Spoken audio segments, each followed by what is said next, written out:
Salam sejahtera, salam Malaysia Madani bersama saya Magdalena Depol dalam Berita Pagi Sabah edisi Jumaat 24 Mac 2023.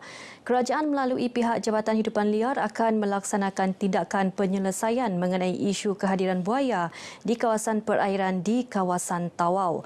Langkah berkenaan bukan sahaja mengelakkan serangan reptilia tersebut kepada golongan nelayan tetapi juga menjadi ancaman terhadap orang ramai khususnya kanak-kanak.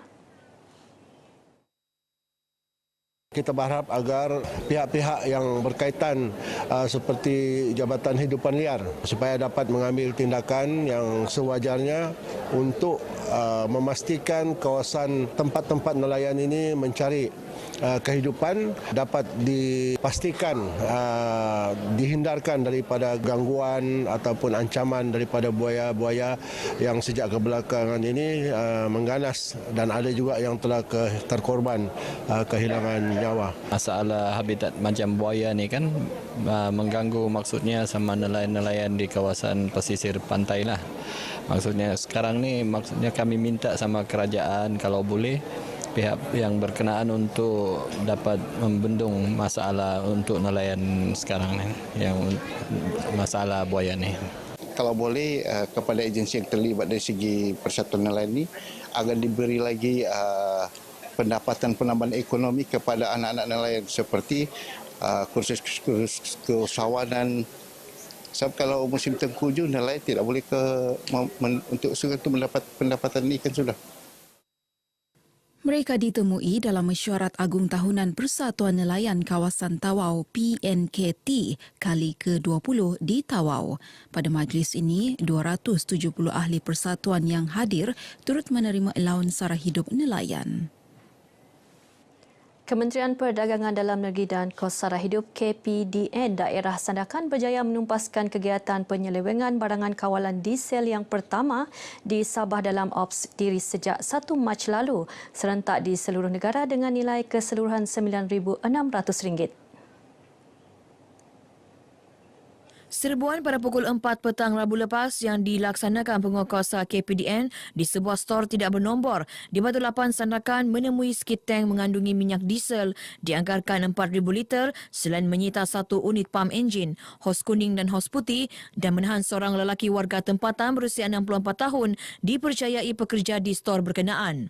Ketua KPDN Cawangan Sandakan Azdi Zukri John berkata, risikan 3 hari yang dijalankan, pihaknya mendapati pemilik stor terlibat gagal mengemukakan sebarang dokumen kebenaran dan lesen yang sah untuk menyimpan barang kawalan di premis tersebut. Kalau ikut risikan yang telah kita buat, mungkin lebih daripada 2 tahun. Dan tempat yang tertutup, pintu dia tinggi lah. Ditutup dengan zinc dan memang tidak boleh akses. Dan bila kita cek, pada mulanya memang kita tengok dalam tong tu, dalam tangki tu memang tidak ada minyak.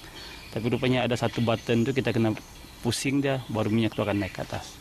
Itu mungkin cara mereka untuk mengaburi kita lah. Beliau ditemui media di lokasi serbuan di Sandakan. Kes disiasat di bawah Seksyen 21 Akta Kawalan Bekalan 1961 kerana memiliki barang kawalan dengan tujuan untuk melakukan kesalahan yang dibaca bersama Peraturan 3/1 Peraturan-Peraturan Kawalan Bekalan 1974 kerana menjalankan urus niaga barang kawalan tanpa lesen dan Seksyen 20/1 Akta Sama kerana menyimpan barang kawalan di tempat yang tidak mendapat kebenaran pengawal. Umat Islam yang ingin membayar zakat fitrah diingatkan untuk membuat pembayaran kepada amil yang dilantik Majlis Ugama Islam Sabah MUIS. Ia bagi mengelak sebarang salah laku atau penyamaran individu tidak bertanggungjawab yang mengambil kesempatan memungut bayaran zakat fitrah daripada orang ramai. Penolong Setiausaha Kanan Sektor Pungutan Zakat, Bahagian Zakat dan Fitrah Pusat Zakat Negeri, Wan Muhammad Zakri Wan Yaakob berkata, sebelum membuat pembayaran, umat Islam boleh memeriksa kad kuasa yang dikeluarkan MUIS dan setiap amil juga perlu memberi reset pembayaran kepada pembayar zakat. Wakil amil yang dilantik ini akan diserahkan satu kad kuasa yang perlu dipamerkan sepanjang masa ketika wakil amil itu bertugas mengutip zakat fitrah di mana-mana kaunter ataupun di tempatnya dan perlu menunjukkan kad kuasa itu pada setiap masa dan pembayar juga sebenarnya boleh untuk memohon kepada mana-mana individu yang mengaku dirinya sebagai wakil amil ataupun wakil daripada bahagian zakat dan fitrah untuk menunjukkan kad kuasa tersebut. Beliau berkata demikian kepada RTM di Pusat Zakat Sabah, Wisma Muiz, Kota Kinabalu. Tahun ini seramai 2,200 wakil amil dilantik yang ditempatkan di kawasan masjid, surau, pusat beli belah, pejabat kerajaan dan swasta serta bazar Ramadan. Selain pembayaran di kaunter zakat, pembayaran zakat fitrah juga boleh dibuat secara dalam talian, e-wallet melalui laman web Pusat Zakat Sabah dan kaedah pandu lalu. Jelas beliau, kutipan zakat fitrah tahun ini dijangka meningkat kepada 11.5 juta ringgit dengan peningkatan bilangan pembayar kepada 1.75 juta orang. Tahun lalu sebanyak 10.96 juta ringgit zakat fitrah berjaya dikutip melibatkan 1.65 juta pembayar. Umat Islam dinasihatkan membayar zakat fitrah lebih awal bagi mengelakkan pembayar zakat terlupa melakukan kewajipan itu sekiranya ditangguh ke akhir waktu. Peniaga Bazar Ramadan khususnya di tapak mobile food kios Bazar Ramadan Pertubuhan Peladang Kawasan Putatan diingatkan agar sentiasa menjaga kebersihan makanan dan minuman yang dijual sepanjang bulan puasa ini. Ini termasuk tidak menjual makanan dan kuih-muih basi kepada orang ramai yang berkunjung ke gerai mereka sepanjang Ramadan ini. Pengerusi Ahli Jemaah Pengarah Pertubuhan Peladang Kawasan Putatan, Datuk Seri Dr. Arsid Sedi berkata, peniaga juga perlu menjaga kebersihan diri serta sekitar kawasan mereka berniaga. Ini kita khawatir nanti pihak ketiga ataupun Jabatan Kesihatan akan masuk dan akan menutup kawasan kita. Jadi maka itulah kita sarankan supaya pihak-pihak penjajah di sini, supaya mereka ini untuk sentiasa menjaga kebersihan di kawasan ini. Setuju, sebab kebersihan ini bukan saja kita jaga untuk kawasan bazar ni, tapi kita perlu jaga untuk makanan juga. Contohnya macam kalau makanan sudah basi, janganlah peniaga jual lagi kan. Jadi saya setujulah. Itu perlu menjaga kebersihan. Sebab dari segi pemakanan kita kena hygiene lah, sebab di sini kan makanan tu perlu, makanan terdedah, jadi kalau boleh lagi bersih lagi baik. Setuju, sebab penting dia kebersihan ni untuk peniaga, sebab untuk kasih convince customer untuk membeli barang untuk makan, itu yang penting lah, kebersihan. Mereka ditemui RTM di tapak mobile food kiosk Bazar Ramadan Pertubuhan Peladang Kawasan Putatan. Seramai 70 peniaga beroperasi di Bazar Ramadan ini sehingga 21 April depan. Sementara itu, kedatangan bulan Ramadan ini sememangnya dinanti-nantikan semua peniaga Islam, terutama jualan Bazar Ramadan yang menjadi lokasi pembelian juadah untuk berbuka puasa. Tinjauan RTM pada hari pertama Bazar Ramadan di Pekanbaru Keningau mendapati semua lapisan masyarakat mengambil peluang berkunjung memeriahkan lagi suasana bazar tersebut. Kita mengharapkan kepada semua penjajah dan juga kepada pengunjung agar mengamalkan kebersihan di kawasan ini agar kita dapat menghindarkan perkara-perkara yang tidak diingini.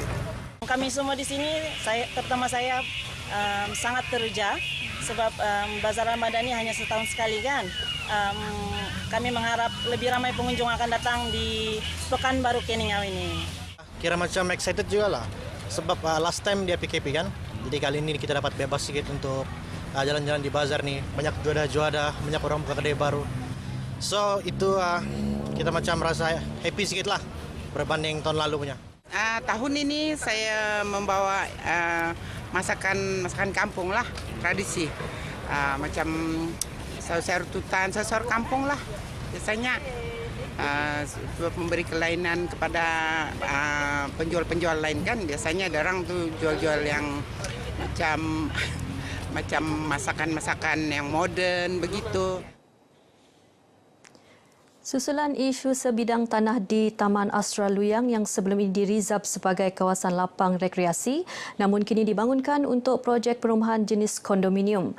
Ahli Dewan Undangan Negeri Adun Luyang, Pung Jinja berkata, laporan terperinci daripada pelbagai pihak termasuk Dewan Bandaraya Kota Kinabalu DBKK sedang ditunggu untuk dibawa dalam perundingan melibatkan pihak berkepentingan termasuk penduduk di kawasan berkenaan. Sehubungan itu, Pung menggesa pihak DBKK untuk mengadakan dialog dengan penduduk di Taman Terbabit bagi menyelesaikan masalah tersebut. Pung yang juga Menteri Pembangunan Perindustrian dan Keusahawanan berkata demikian kepada pemberita selepas mengadakan pertemuan dengan penduduk Terbabit di Taman Australuyang, Kota Kinabalu. Menurutnya, beliau dimaklumkan oleh penduduk taman berkenaan bahawa projek PPR itu menerima bantahan sejak 2013. Justru mereka memohon agar cadangan projek kondominium tersebut dikaji semula. Dewan Bandaraya Kota Kinabalu DBKK akan melaksana penutupan sementara jalan dan tempat letak kereta bagi memberi laluan kepada acara perarakan sempena perayaan Pesta Tahu Sabah 2023 Anjuran Persatuan Nam Tian Kong esok. Masa penutupan bermula 12:30 malam hingga 9 malam melibatkan tempat letak kereta di sebahagian Jalan Padang bermula dari pintu gerbang Padang Merdeka hingga persimpangan Jalan Istana.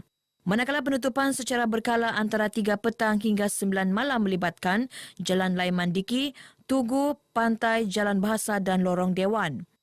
Sehubungan itu, Mayor Bandaraya Kota Kinabalu, Dato' Nurliza Awang Alip menasihatkan orang ramai untuk mematuhi arahan anggota penguatkuasa dan menggunakan laluan alternatif serta meletak kereta di kawasan tempat letak kereta berdekatan bagi memastikan keselamatan dan kelancaran trafik. Pihak Pengurusan Tertinggi Universiti Malaysia Sabah UMS akan terus menyokong program atau aktiviti yang boleh membantu menaikkan nama UMS serta memberi pulangan balik kepada universiti itu. Ini termasuk menyokong usaha Hospital UMS HUMS meneruskan program KPT Prihatin Komuniti Sejahtera atau KRIS ke seluruh pelosok kampung di Sabah. Naib Chancellor UMS Profesor Dato' Dr. Kasim Mansor berkata, program tersebut antara lain bagi mempromosi HUMS terutama kepada masyarakat di pedalaman Sabah. Beliau berkata demikian ketika berucap melancarkan klinik pergigian Alawah di kampus UMS Kota Kinabalu.